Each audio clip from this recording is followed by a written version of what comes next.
Breaking news! Pilipinong doktor at siyentipiko na nakadiscover ng gamot erythromycin?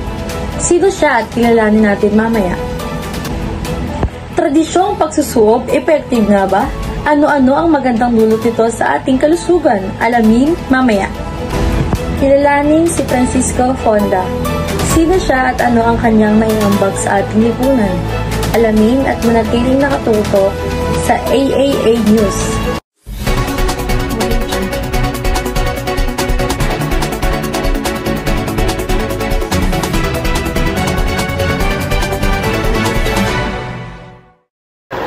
Magandang buhay, Pilipinas! Ito ang AAA News, todo bigay sa pagbabalita. Narito kami upang magbatid sa inyo ng impormasyon at kalaman tungkol sa ating lipunan. Ako si Lloyd Sikwan, tagapagbalita. Para sa unang balita, isang Pilipinong doktor scientist na nakaimbentong gamot na tinatawag na erythromycin. Sino siya at para saan gamot ang ginawa niya? Alamin natin sa pag-uulat ni Criza de la Rosa. Hello, Criza. Lloyd, ngunit sino nga ba si Abelardo Aguilar? Si Abelardo Aguilar ay ipinanganak noong November 3, 1917 at namatay noong September 22, 1993 sa edad ng 76 years old.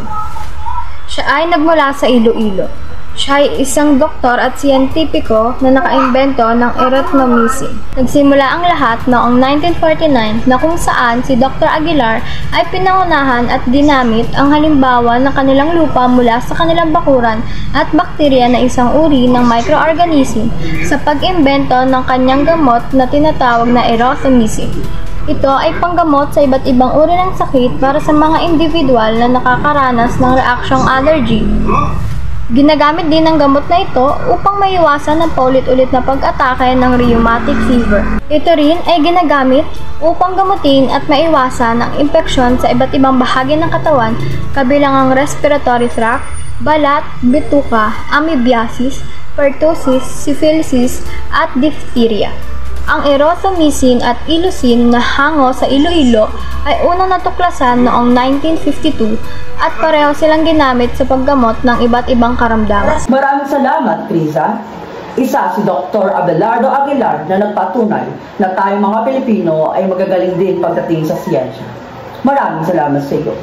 Para sa ikalawang pagbabalita, ang tradisyong paggamit na pagsuob, effective na ba? Alamin natin mula kay Edeline Martinez. Hello, Edeline. Good day, everyone! Ano nga ba ang tuob o sa kilalang suob?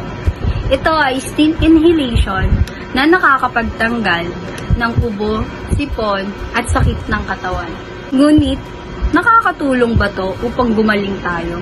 Halika't at alamin natin. Ang suob ay isang temporary medication lamang upang mapaginhawa ang ating nararamdaman. Dahil walang scientific evidence kung nakakapagtanggal ba ng sakit ang suob. Kaya mas maiging mag-ingat pa rin tayo upang hindi magkaroon ng complications sa ating mga kalusugan. Mas maigi magpa-consult sa doctor for better medication dahil sila sure ang sakit ay giginhawa. Mag-ingat po. Back to you, Gab. Maraming salamat, Edeline, sa pagbibigay ng informasyon ukol sa paggamit ng pagsusuob.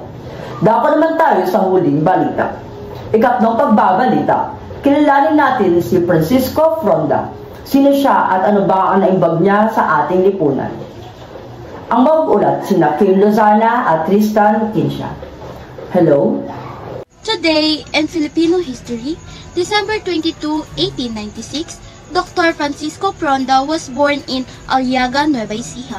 On December 22, 1896, Dr. Francisco Fonda, the so-called father of poultry science in the Philippines, Fonda finished his degree in agriculture from the University of the Philippines in Los Baños in 1919. Master of Science in Animal Husbandry from Cornell University in 1920. And Doctor of Philosophy degree in Poultry Science also from Cornell University in 1922. He was also the first Filipino researcher to improve the duck meat, often referred as Frondax, in recognition of his success. Fonda authored textbook and poultry science production for for students in agriculture. Dr. Fronda has no less than 500 scientific articles of great value in the development of poultry science. Sadly, he died on February 17, 1986 at the age of 89. Ano-ano nga ba ang mga naikontribute o naiambag ni Francisco Fronda sa ating lipunan? Tara at alamin natin. Kinilala bilang pambansang alagad ng agham si Francisco Fronda at tinuring na tagapanguno ng makabagong siyensya ng pagmamanukan sa Pilipinas. Iginawad sa kanya ang pambansang alagad ng agham noong June 19, 1983. Sa pamamagitan ng kanyang pananaliksik, lumikha siya na mas mahusay ng lahi na manok at bibe upang mapataas ang kita ng magsasaka at mapaunlad ang produksyon ng industriya ng mga manukan. Una niyang pinaunlad ang lahi ng manok na kung tawaging Cantonese. Ang bagong lahi ng Cantonese ay di hamak na mas malaki at marami kumangitlog. Nagsagawa rin ng pag-aaral si Fronda upang mapahusay ang kalidad ng karne ng mga bibe. Ang husay sa paghahayupan ni Fronda ay napakinabangan din ng ibang bansa sa Asia. Tinuring siyang ama ng industriya ng mga manukan sa Thailand. Tinuring niya ring makabagong paraan ng pagmamanukan ng mga magsasaka ng Burma at Hong Kong. Ang kanyang librong Poultry Science and Production ay naging batayan aklat ng mga mag-aaral at nagsisilbing gabay ng industriya ng pagmamanukan. Binalangkas rin niya dito ang unang maiksing kurso sa pag-aagrikultura para sa mga magsasakang Pilipino.